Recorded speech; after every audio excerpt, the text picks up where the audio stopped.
جی अस्सलाम वालेकुम वरहमतुल्लाहि वबरकातुहू। आज हम रेमेडीज़ के बाब में जो चीज़ हम पढ़ने जा रहे हैं वो डैमेजेस हैं कि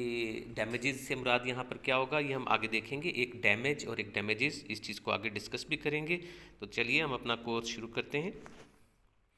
सबसे पहले हम डैमेजेस को डिफ़ाइन करने जा रहे हैं कि डैमेजेस हैं क्या। सबसे पहले मैं आपको डैमेज का बता दूं कि जब आप किसी शख्स को कोई नुकसान पहुंचाते हैं तो वो उसे डैमेज होता है, और जब उसे नुकसान पहुंचता है वो जब आपके ख़िलाफ़ अदालत में एक्शन लेके जाता है और अदालत आपको जो जुर्माना या जो चीज़ आयद करती है, दैट इज़ डैमेजेस। तो देखिए किस तरह कि damages are actually the pecuniary compensation for the damage sustained for wrongful act of one person, and it is satisfaction for injured person and deterrence for further likewise behavior by the defendant। अब देखिए ये बड़ी सादा सी बात कर दी गई कि ये माली फ़वाइद हैं, माली नुक्स जो सी कंपनसेशन है, भरपाई है किसी भी शख्स को जिसने किसी शख्स के नाजायज़ एक्शन की वजह से, अनलॉफुल एक्शन की वजह से जो सस्टेन किया हो अपना डैमेज, उसकी भरपाई इसके ज़रिए हो जाती है। तो इसके ज़रिए एक तो उसके इंजर्ड शख्स की जो सेटिस्फेक्शन हो जाती है, तसल्ली हो जाती है, और एक जो है आइंदा शख्स जो है इस किस्म का रवैया अपनाने से भी बाज आ जाता है। अब देखने की बात है कि डिफेंडेंट लायबल जो सा है वो कब होगा कि वो डैमेजेस पे करेगा। सबसे पहली बात यह है कि जो भी उसका रॉन्गफुल एक्ट है उसके नतीजे के जो सा जो नुकसान पहुंचाओ, that should be natural and probable consequences. अब ये नहीं होना चाहिए जिस तरह वो है शायर की बात कहना कि मगस को बाग में जाने ना दीजो, नाहक खून परवाने का होगा। कि मगस हम शहद की मक्खी को कहते हैं कि शहद की मक्खी जो सी है वो बाग में जाएगी, बाग में जाके वो फूलों का रस चुनेगी, फूलों का रस चुनेगी तो फिर वो बनाएगी अपना शहद बनाएगी, शहद बना के फिर वो छत्ता में जाएगी, छत्ते में रखेगी, फिर जनाब जो शहद लेने वाला है वो आएगा, उसमें से मोम और शहद ले जाएगा, मोम को जो सा है वो आगे बेच देगा, मोमबत्ती बनाई जाएगी, उसकी मोमबत्ती जो सी जब जलाई जाएगी तो परवाना आएगा और वो जल जाएगा। फॉर फ्लैज रिजल्ट्स हैं ये।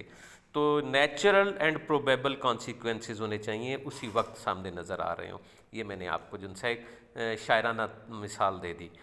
अच्छा, रीज़नेबल एंटिसिपेशन ऑफ डैमेज। अब ये नहीं होना चाहिए कि जिस तरह एक मिसाल बहुत आम है कि एक शख्स ने जनाब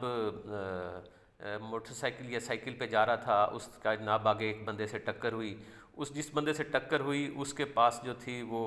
RDX थी, उसकी वजह से वो फट गया, नतीजे में कुछ लोग मर भी गए और कुछ लोग जो सी इमारतें भी गिर गईं। अब इमारत गिराने वाले जो से हैं जब एक्शन लेके आएंगे तो भाई ये जो सा है ये कोई रीज़नेबल एंटिसिपेशन ऑफ डैमेज नहीं थी कि जनाब में ये साइकिल का एक्सीडेंट होगा, एक शख्स गिरेगा, RDX फट जाएगा और इतना बड़ा नुकसान हो जाएगा।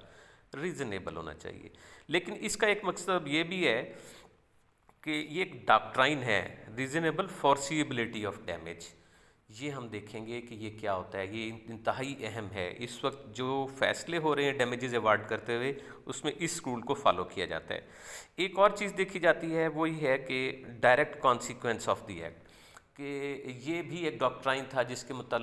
मुताबिक कुछ देर फैसले हुए हैं कि जो नतीजा होना चाहिए वो डायरेक्ट हो। अच्छा, इसके नतीजे में क्या है कि अगर मिसाल के तौर पर जैद ने गाड़ी चलाई और बकर की गाड़ी से टकरा दी, बकर का नुकसान हो गया, तो दरअसल ये बकर का कौन सा एक्सीडेंट है, जैद के एक्सीडेंट करने की वजह से, उसके नेग्लिजेंट ड्राइविंग बिहेवियर की वजह से हुआ है, ये उसका डायरेक्ट कॉन्सिक्वेंस है।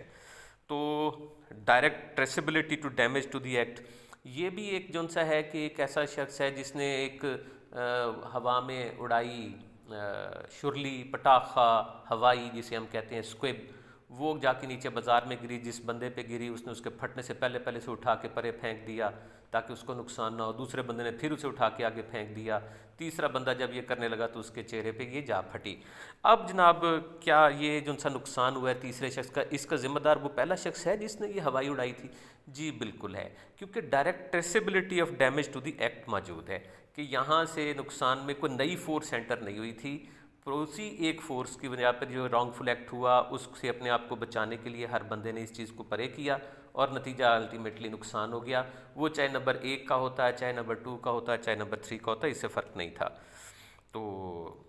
काज and effect not too remote, ये भी हमने अभी आपसे बात कर दी, जिस तरह मगस को बाग में जाने ना दीजो, तो बिल्कुल इस तरह का दूर दराज किस्म का काज एंड इफ़ेक्ट नहीं होना चाहिए। اب نیچرل اور پروبیبل میں دیکھیے یہ کس طرح ہم بات کر رہے ہیں کہ ایک صاحب نے اپنی کاؤ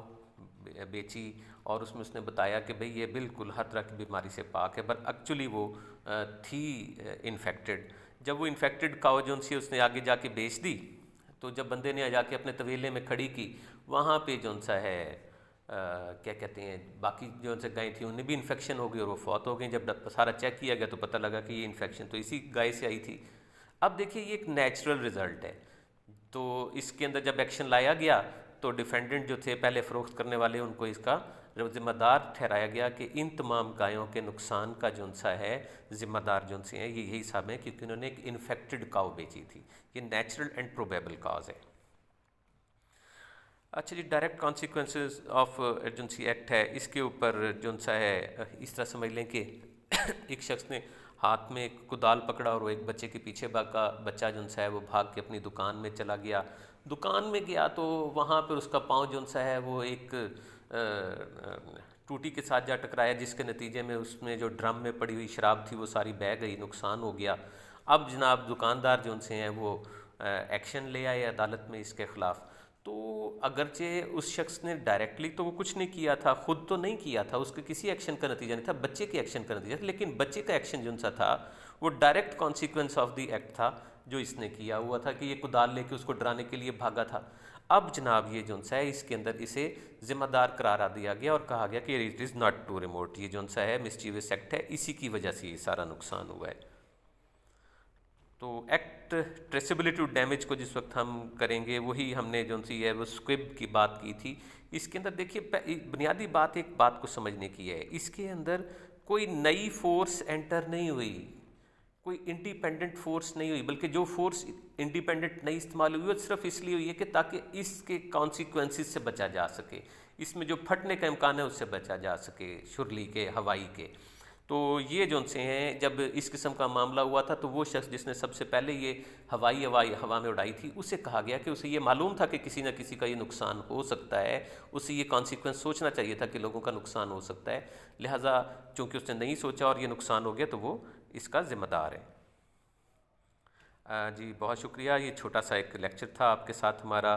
تو پلیز ہمارا لیکچر جو ہے اس کو اگر پسند آیا ہے تو ہمارے چینل کو جوائن کیجئے، اپنے دوستوں کے ساتھ شیئر کیجئے اس ویڈیو کو،